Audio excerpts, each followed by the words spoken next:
अभी जिस प्रकार ये जिला विधिक सेवा प्राधिकरण ने बसों को और सीज की थी, तो उनमें माननीय उच्च न्यायालय ने इनको निर्देश दिया था कि जयपुर में जो बच्चों की दुर्घटनाएं हुई थी उसके कारण से बसों को पूर्ण रूप से उसमें जो कमियां हैं उनको दुरुस्त किया जाए। तब वकीलों और गाँव के ग्रामीण एरियो के लोगों के बीच में जज साहब के बीच में टकराव हुआ था। तब हमने सीजेएम साहब जो अभी सचिव है उनको हमने आश्वस्त किया था, पूरी बार आपके साथ है, आप निष्पक्ष रूप से कार्रवाई करें और इस किसी प्रकार की कोई समस्या होगी तो बार आपके कंधे से कंधे मिलाकर खड़ी रहेगी।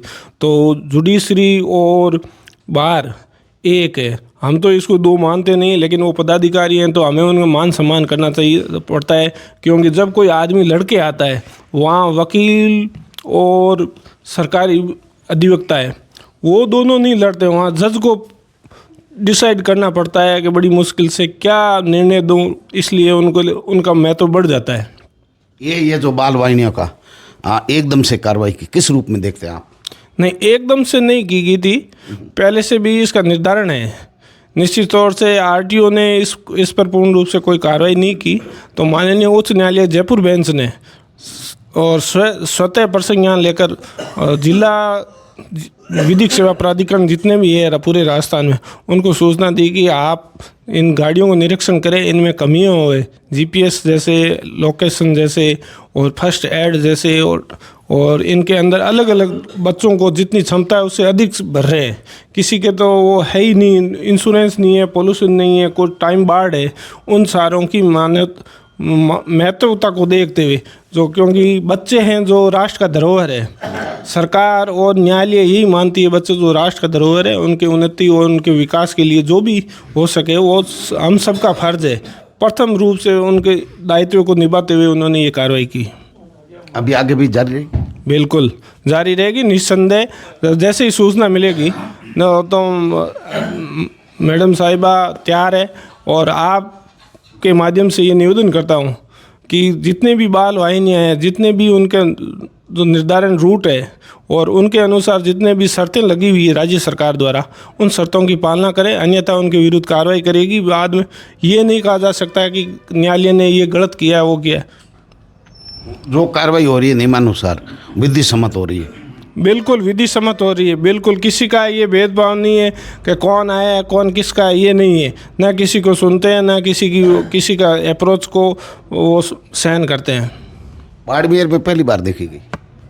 निस्संदेह ये बात तो आपकी स्पष्ट है, और पहली बार आए हैं, क्योंकि इससे पहले जिला विधिक प्राधिकरण बालोतरा था, जो सेशन कोर्ट और सेक्रेटरी वहाँ बैठते थे, तो इस कारण से ये कार्रवाई कम होती थी। ये तो बड़ा अच्छा कदम है, बच्चों की सुरक्षा से जुड़ा हुआ मामला है, और हर परिवार से बच्चे पढ़ रहे हैं, इसमें परिवहन कर रहे हैं। आज बाड़मेर एजुकेशन बहुत आगे बढ़ गया। शिक्षा से ही देश का भविष्य बनता है, और जैसे जैसे एजुकेशन बढ़ेगा, देश का शिक्षा का क्षेत्र बढ़ेगा, तो उसमें देश के उन्नति की ओर, प्रगति की ओर बढ़ेगा। इसमें निस्संदेह कोई फ़र्क नहीं है। बाड़मेर अन्य ज़िलों से बहुत आगे तरक्की की है, और आशा भी करते हैं कि बाड़मेर ज़िला आगे बढ़े, और युवाओं को ये भी कहते हैं कि कोई नशे के लत में नहीं पड़े, और क्षण भर के लिए, कोई लाभ के लिए ये गलत कदम नहीं उठाएं, और अपनी मेहनत करें। मेहनत के बल पर जिस प्रकार पहले अपने आने वाली पीढ़ी आगे गई, ये पीढ़ी जो गई है उनका अनुसरण करते हुए पढ़ें और मेहनत करें और बढ़े। आपका संदेश अपने साथियों के, यानी आपकी कौंसिल के नाम? कौंसिल के नाम तो यही है, जिस प्रकार कोई भी आवे, न्याय, सरल और सौभाग्य सौम्य से उनसे बातचीत करें, और अधिक से अधिक लाभ उनको दिलावें और न्याय दिलावें, और जुडिशरी बार और बेंच में समन्वय बनाए रखें, और सीनियर अधिवक्ताओं का मार्गदर्शन लें, उनका पूर्ण मान सम्मान करें, जुडिशरी का मान सम्मान करें। बहुत बहुत बधाई सर। धन्यवाद सर। तेजल मीडिया ने को बाड़मेर की और बार की ओर से पूर्ण रूप से बहुत बहुत धन्यवाद, हार्दिक शुभकामनाएं।